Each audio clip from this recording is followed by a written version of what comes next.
Today we're going to talk about one of the most important molecules in biology and really what makes us who we are, what we look like, how we develop, and how we mature over time, and that is DNA, the genetic material. So first of all, DNA, we've probably heard of it before. It stands for deoxyribonucleic acid, and it is the genetic material that is found in most prokaryotes and eukaryotes. There are some bacteria that have a specialized genetic material called RNA. There's also some viruses that use a genetic material called RNA. But for most of the creatures on Earth that are living, it's DNA that is able to be passed on and carries our genetic information. As I mentioned, it codes for what we look like, how we act, grow and develop, and basically everything. The one thing that is also very unique is that it can change throughout our lives. If, for example, we're exposed to different UV rays, carcinogenics, that can alter our DNA, and it's important that we try to stay away from them, including also our diet and exercise can change our DNA. So structurally, DNA is called a twisted ladder, or the fancy word for it is a double helix. So it's got on the sides, it's got what we call a sugar phosphate backbone. Think of it like a ladder. Those are like the sides of the ladder.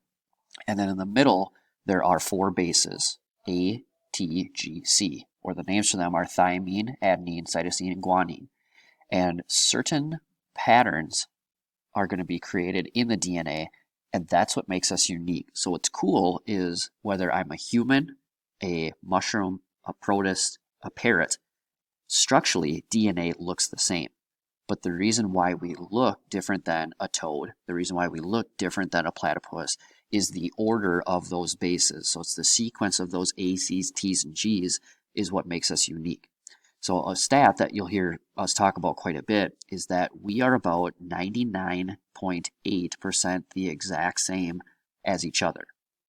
But that 0.2 difference is what makes us short versus tall, makes us have a big nose versus small nose, makes us have, a cleft palate versus not having a cleft palate. And so again, structurally DNA is the same regardless of what type of creature we're talking about. So a unique feature of DNA is that within the ladder, they have to bond, those bases have to bond with certain ones. So A always has to go with T and G always has to go with C. And the reason for that is if that wasn't the case, our DNA would appear to be almost lumpy. So if you look, A has what we call two carbon rings. So think of this as like two circles, and T has one carbon ring. So when we add those together, we get three.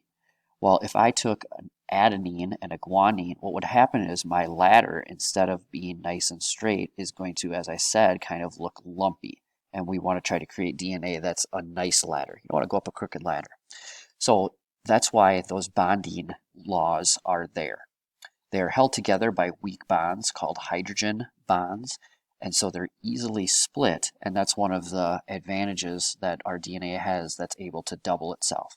So A has to go with T, G has to go with C because of two main reasons. The three carbon ring that I mentioned earlier. So if we look at A, here's 1, there's 2, there's 3, 1, 2, 3, and then the other one is just chemistry. So you might be saying, well, why can't A go with C? That would equal 3, 1, 2, 3.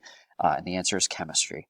Just like how some things actually create a reaction and work, other times things just mix together and nothing happens. And that's what we mean by chemistry. So there's been a lot of experiments to show how DNA works. And one of them that was done is a guy by the name of Griffith, who injected bacteria into mice. So what he did is he took bacteria cells that were good bacteria, injected them with the mice, and the mice stayed healthy. He then injected the bacteria that were bad to the mice, and guess what? The mice died. Then he put that same bacteria and he put them into an oven, baked them, changed what they look like, and then the mouse is healthy again. But here's the weird one. He took the heat-killed S cells, which were supposed to be a healthy mouse, the living R cells, which was supposed to be a healthy mouse. He mixed them together, and all of a sudden, a mouse died. So what that proved is that it's DNA, a genetic material, that really codes for what we look like. Early scientists thought it was proteins, but it's actually DNA. One of the big indicators that we know of this, and we know this well with COVID-19 and H1N1 and Ebola and all these other different things, is that viruses, even though if I ask, are they living? They're not. But how do they get us sick? The answer is that they're not made of cells, but they actually have genetic material. So when you look at a basic diagram of a virus, they're kind of drawn like this, and they have little legs that attach, and they're made out of two things. One is what we call a protein coat, and then the other is DNA or RNA that they will inject into the host cell, and that's what actually causes us to get sick. We'll talk a lot about this in our immune system coming up, but viruses are not living things because they're not made of cells, and therefore they don't have all the characteristics of life. So how do they get us sick? They attach to a host cell, they inject that DNA. Unfortunately, our cells, once it's inside of us, our cells don't recognize foreign DNA. All DNA, as I mentioned, is structurally the same. And so basically viruses use our own cell-making machinery to not make cells, but to make viruses, and then they're released into our body, and that causes us to get even more sick, more sick, more sick. So they're dirty little buggers for sure. So when we talk about the, where's everything in our human body, we know that humans are made out of about 1 trillion cells. We have eukaryotic cells where there is a nucleus. Our nucleus has chromosomes that condense during mitosis. If we unwrap those chromosomes, we have DNA as well as some proteins that hold it together. And then within DNA, we have those A, C's, T's, and G's. So that's how we kind of break this whole thing down. So our DNA gets doubled during the S phase, S is synthesis phase of the cell cycle. And so in order to make that happen, it's got to be super organized, because if we mess up DNA, we talked about how we can get mutations that take place. And again, not all mutations are bad, but they can be. So the S phase of the cell cycle during interphase is when those DNA molecules are going to be doubled. Our cells are then going to split that doubling during mitosis so that it maintains the proper amount of DNA. So when we say chromosomes double and then they halve, that gives us our number that we started with. So if I take 4 times 2, divide by 2, I end up with 4. So without DNA, cells can't live. Much like a human can't live without a brain, or at least not full capacity without a brain, same thing with cells. They got to have that DNA, and especially in order to reproduce, they have to have those DNA molecules. And so now if we talk about how does DNA get replicated, what actually happens during that S phase of the cell cycle? Well, there's a lot of molecules, they're called enzymes, that help make this happen. And DNA replication, there's actually 3 of them. So we kind of use the analogy, DNA, if it's all together, it's kind of like a bunch of Christmas light strands that are all together. They're all coiled up. It's all a mess. So what they have to do is they have to uncoil it, and they have to have it organized before they can go about doubling it. And so these enzymes, 3 of them, are able to do that. And so the 3 enzymes that are capable of doing this, you have an enzyme called helicase. So DNA is a double helix. So what helicase does is it basically flattens out the DNA so it's not so coiled.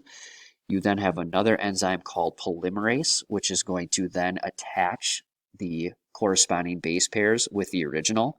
So here in blue, we're seeing the original DNA that gets split, and then the yellow is the new one. So polymerase attaches C's with G's, A's with T, and so forth. And then the last one is a super important one called ligase. And what that one does is it kind of double checks, proofreads to make sure that everything is good, and basically prevents mutations from happening, or at least certainly reduces the number of enzyme or mutations. So the process of DNA to proteins is really key. We talk about proteins, and when we draw proteins, if we draw them in a picture, they look like this, or they look like this, or sometimes we draw them and they're a channel protein so that certain things can go through. Well, this glob isn't just a glob. There's actually a set recipe. There's a set structure that they have. And if that structure isn't followed, then we can have things that really start to go haywire in our body.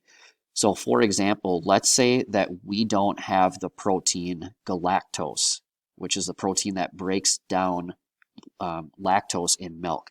Well, what that means is we would become lactose intolerant. If we have a structure, let's say, that doesn't break down lipids, lipase, then we might have fat accumulation in our body, and we might have to have surgery in order to remove some of those fats. And so it's very, very important that even though these proteins have a weird glob shape to them, there is a recipe, there is a certain set of instructions that are found in the DNA that's got to be followed in order to make them work well.